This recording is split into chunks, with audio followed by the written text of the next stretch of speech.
তারিখে ইবনে আসাকিরে বর্ণিত আছে যে হুজুর সাল্লাল্লাহু তাআলা আলাইহি ওয়া আলিহি ওয়াসাল্লাম এর পৃথিবীতে আবির্ভাবের 1000 বছর আগে ইয়ামানের বাদশাহ ছিলেন তুব্বে আউয়াল হুমায়রি। সেই ইয়ামানের বাদশাহ সফর করতে করতে করতে মক্কা মুআজ্জামার দিকে পৌঁছল। যখন মক্কা মুআজ্জামার দিকে পৌঁছলো তো তাকে দেখার জন্য, তার সাথে সাক্ষাৎ করার জন্য কেউ আসলো না। সে মনে মনে একটি খারাপ নিয়ত করলো কি আমি এই কাবার আশেপাশে যত লোকেরা আছে তাকে হত্যা করে ফেলবো। নাউজুবিল্লাহ, বলুন নাউজুবিল্লাহ।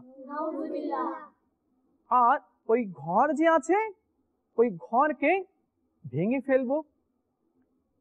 আল্লাহর কি কুদরত, মানে এই খারাপ কথা ভাবতে না ভাবতে তার মুখ থেকে রক্ত বের হতে শুরু হলো, তার নাক থেকে রক্ত বের হতে শুরু হলো, তার চোখ থেকেও রক্ত ঝরতে লাগলো। আর এমন দুর্গন্ধ হচ্ছিল কি কেউ তার আশেপাশে টিকতে পারছিল না। এমন সময় একজন বিজ্ঞ বড় আলিম আসলো। আলিম সাহেব এখন নিজে নিজে বলছেন, হুজুর এটা দুনিয়ার কোনো রোগ না, এটা আসমানি রোগ আছে।